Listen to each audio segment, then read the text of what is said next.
the chance. You that ain't. Look at this mess. No, get your things and leave now. I'm done with you. Josh, wait. You can't just leave us out here.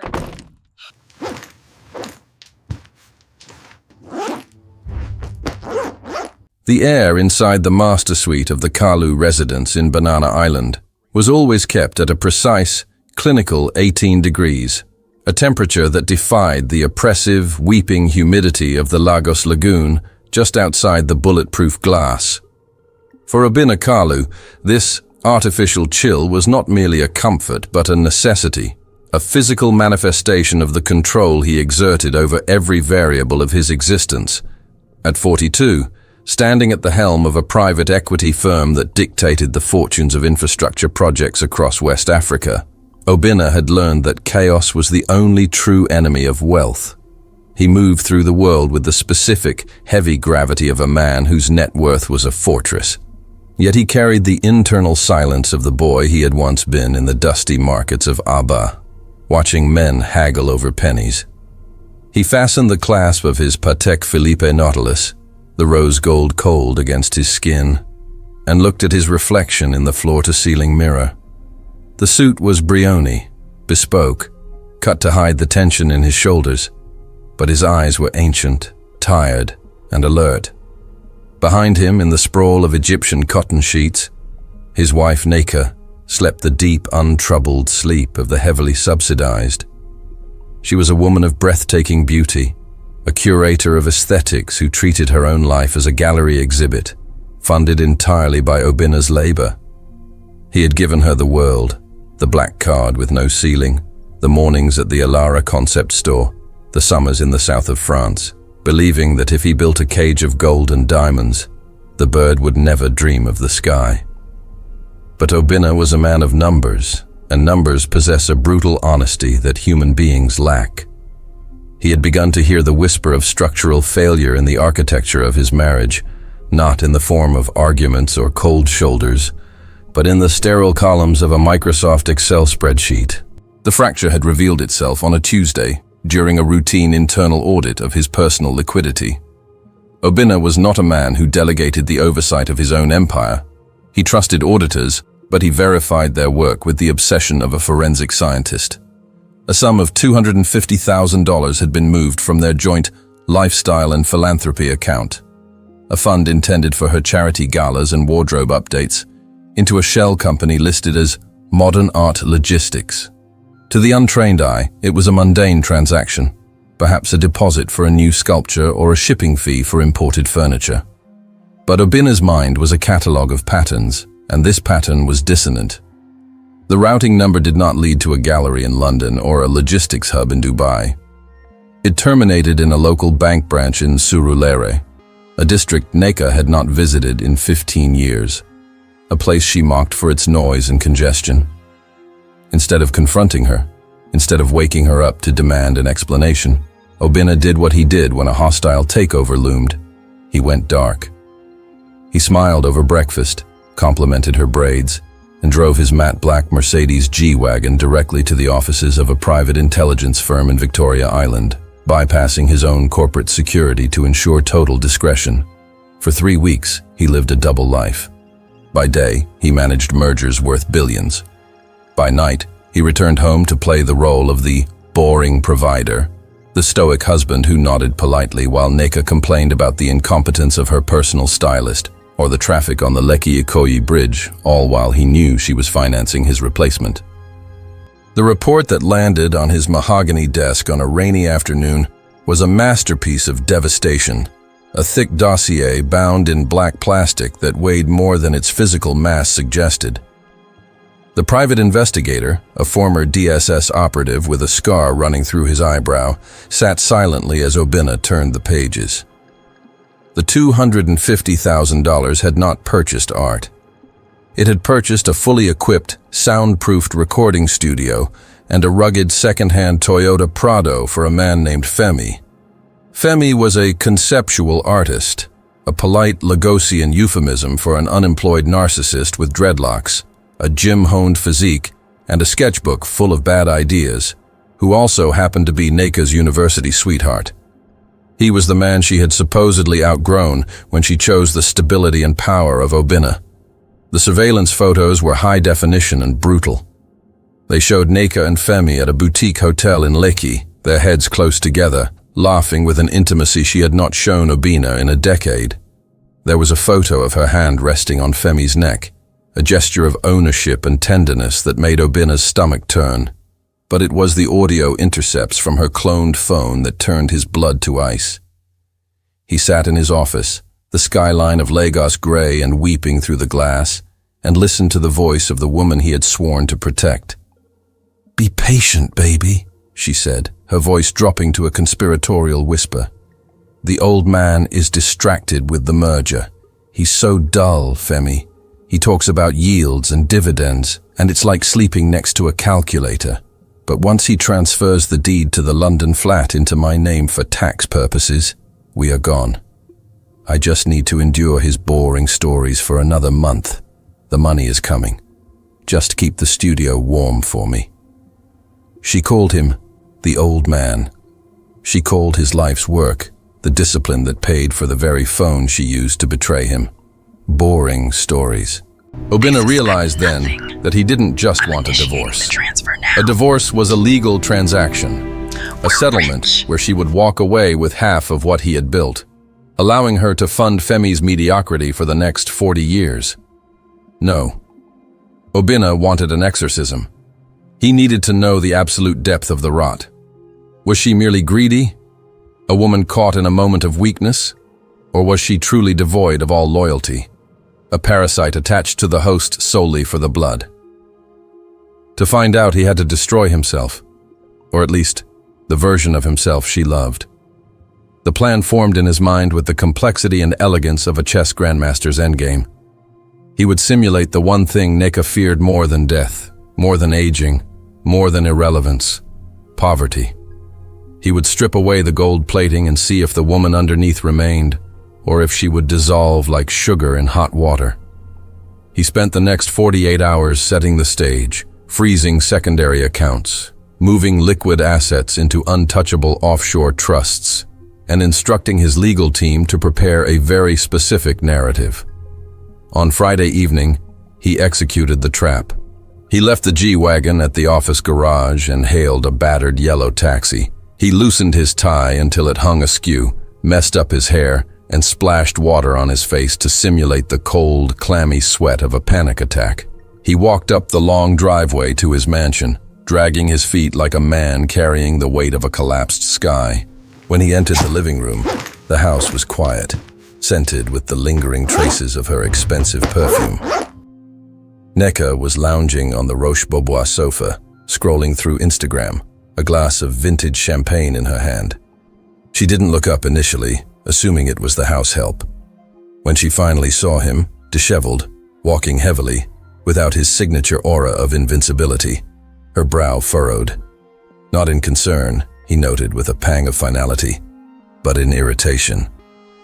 "Why are you home early?" she asked, her voice sharp. "And where is the car? Why did you come in a taxi?" Obinna dropped his briefcase onto the floor with a heavy thud, the sound echoing in the vaulted ceiling. "Neka," he whispered, his voice cracking perfectly. "Sit down. We have a problem." She paused, sensing the shift in the atmosphere. The air conditioner hummed, a low drone of impending disaster. "What problem? Did the merger fail?" Obinna sank onto the floor, burying his head in his hands. "Worse," he whispered. "The SEC, they raided the firm. They're calling it a Ponzi scheme. It's a mistake, obviously, a setup by my rivals, but they've frozen everything, Neka. The accounts, the offshore holdings, the deeds. My lawyers say I might be facing 10 to 15 years. They are coming for the house on Monday. We have nothing. Zero. I need you to be strong. We have to go to the village, to the old house in the east. We have to lie low, eat from the land, live in the mud until this blows over. We have each other. That's what matters, right?" The silence that followed was heavy enough to crush a lung. Obinna watched the gears turn in her mind through the gaps in his fingers. He watched the calculation replace the shock. He saw her mentally check the balance of her secret stash. She stood up slowly, setting the champagne glass down on the coaster with trembling fingers. "The village?" she repeated, the word tasting like ash in her mouth. "You want me to go to the village? With you? To live like a peasant?" Obina looked up at her, his eyes pleading, watching her pupils dilate with revulsion. "It's the only way," he said, reaching for her hand. She pulled it back as if he were contagious. "Just for a year or two, until I can clear my name. I have nothing left, Neka. Just you." She looked at him then, really looked at him, and for the first time, Obina saw her true face. It was a face of absolute, unadulterated disgust. The mask of the loving wife had fallen, revealing the opportunist beneath. She didn't ask if he was okay. She didn't ask about his freedom. She checked her watch. "I need to make a call," she said coldly. "My mother. She needs to know not to come for the weekend." She turned and walked out of the room, her heels clicking sharply on the marble. Obina remained on the floor, counting the seconds. 1 minute. 2 minutes. He pulled his phone from his pocket and opened the surveillance app linked to the cameras in the master bedroom. On the small screen, he watched her. She wasn't calling her mother. She was frantically throwing clothes into 2 large Louis Vuitton suitcases, the jewelry, the designer bags, the cash from the safe. He switched to the audio feed. "Femi, pick up. It's over. The fool lost everything. He's talking about prison. He wants to take me to the mud in the village. No, I'm not staying. I'm leaving now. I'm coming to you. Yes, I have the jewelry. It's enough for us to start in Cape Town. Get the car ready. I'll be there in an hour." Obina watched her zip the bags. It had taken her exactly 45 minutes to dismantle a 7-year marriage. She didn't shed a tear. She moved with the efficiency of a soldier evacuating a war zone. He turned off the phone and sat back, the ghost of a smile touching his lips. The test was complete. The results were conclusive. She was packing her bags to leave a sinking ship, unaware that the ship wasn't sinking. She was just walking the plank. The sound of Louis Vuitton wheels rolling over Italian marble is a distinct, rhythmic rumble, a sound that usually signals the excitement of a holiday in the Maldives or a shopping excursion to Dubai. But in the echoing silence of the foyer that afternoon, it sounded remarkably like the drum roll before an execution. Obina sat motionless on the sofa, a glass of water in his hand, watching the spiral staircase with the patience of a predator that has already sprung its trap and is merely waiting for the prey to realize it is caught. He watched Neka descend, step by step, and the visual contradiction of her appearance was almost comical in its cruelty. She was not dressed for a retreat to a mud-walled village in the east, nor for the humidity of a life without generators. She was dressed for the runway of an international departure lounge, clad in an oversized Balenciaga hoodie that cost more than the annual rent of the shell company she was funneling money into, black leggings that sculpted her figure, and the diamond studs he had bought her for their 5th anniversary, gleaming insolently in her ears. She struggled slightly with the weight of the 2 massive suitcases, her face set in a mask of grim, frantic determination. Her eyes fixed on the heavy oak front door, as if it were the only portal to oxygen in a suffocating room. She didn't look at him until she reached the bottom step, and when she finally turned her gaze toward the man she believed was a bankrupt failure, her eyes were devoid of pity. They were hard, bright, and impatient. She looked like a woman who had just realized she was standing on a sinking ship and was furious that she hadn't jumped sooner. "I'm going to my mother's house in Ikea," she lied, the falsehood slipping through her teeth with a practiced, lazy ease that insulted his intelligence more than the betrayal itself. She didn't stop moving toward the door, her grip on the luggage handle tightening until her knuckles were white.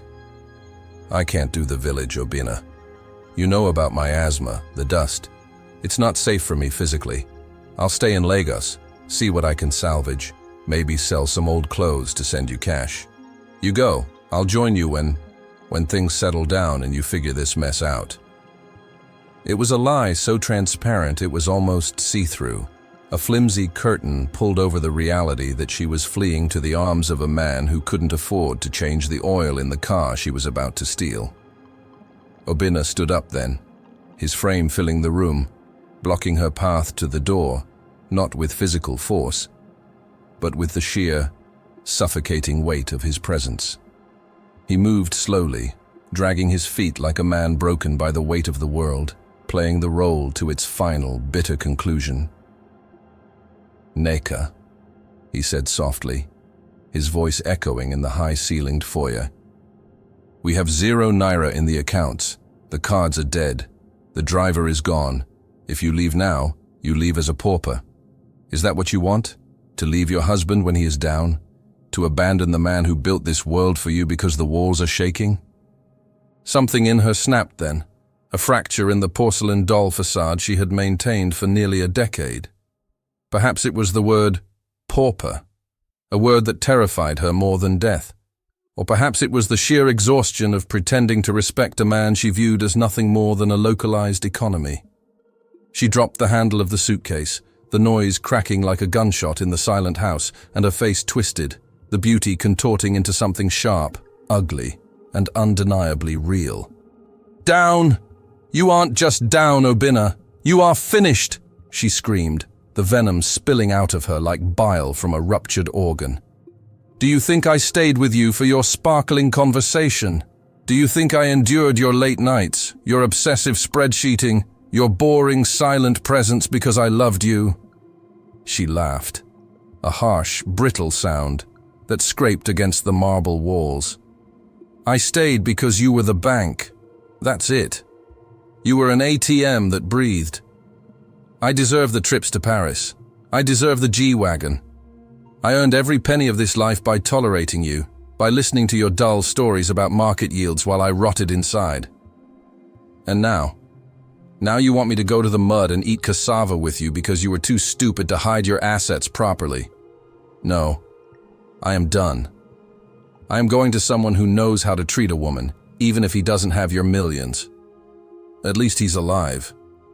You've been dead inside for years, Obinna. You are a walking spreadsheet, and you have finally balanced out to 0. The silence that followed was absolute, a physical weight that pressed against the walls, vibrating with the toxic clarity of the truth. Neka breathed heavily, her chest heaving, her eyes wild with the exhilaration of finally saying the quiet part out loud, the rush of burning the bridge while she was still standing on it.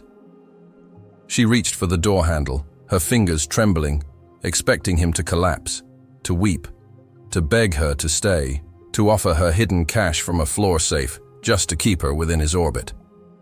Instead, Obinna checked his watch, not the modest timepiece he wore for charity events, but the heavy platinum Rolex Daytona he had swapped onto his wrist while she was upstairs packing. 3:45 p.m., he said, his voice completely devoid of the tremor he had feigned earlier, his tone conversational, cool, and detached, as if he were discussing the humidity index. He reached into the pocket of his trousers and pulled out his phone, tapping the screen once with a deliberate, confident motion. The sound of a heavy engine roared to life just outside the front door, not the rattle of a yellow taxi, nor the siren of the police van she feared, but the deep, guttural, rhythmic growl of a twin-turbo V8, a sound of pure, unadulterated engineering and power. Neka froze, her hand still on the latch, the vibration of the engine humming through the heavy wood of the door. Obinna's posture shifted instantly. The slouch of the defeated man vanished, replaced by the cold iron spine of the CEO, the predator who ate competitors for breakfast. He looked at her, and for the first time in weeks, he smiled. It was a terrifying smile, one that didn't reach his eyes, a smile that signaled the snapping shut of the steel trap. "Neka," he said, stepping closer to her, watching the confusion cloud her eyes, watching the adrenaline of her outburst curdle into a sickening dread. "The SEC is not investigating me. My accounts are not frozen. There is no Ponzi scheme. In fact, the firm just closed its most profitable quarter in history this morning. The red flag on the cards was a manual override I initiated an hour ago. My net worth is higher today than it was yesterday, and significantly higher than it was when you married me."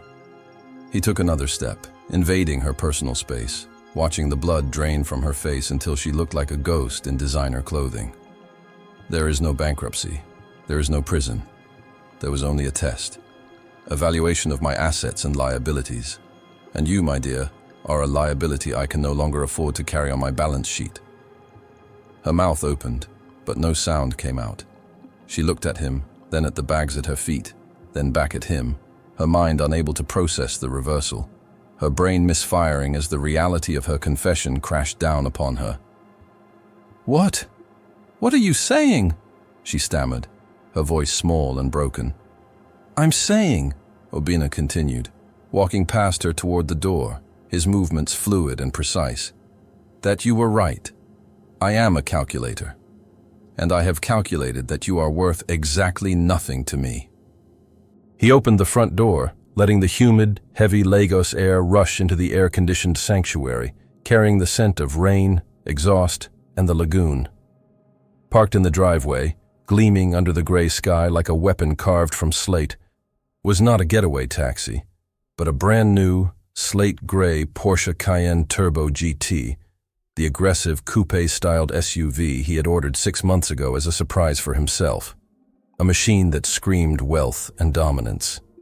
His driver, Sunday, stood by the open passenger door, looking stoic, his eyes fixed on the middle distance, ignoring the domestic wreckage spilling out of the house. Behind the Porsche, the estate security team was waiting, arms crossed, their faces impassive. Obinna turned back to Neka one last time.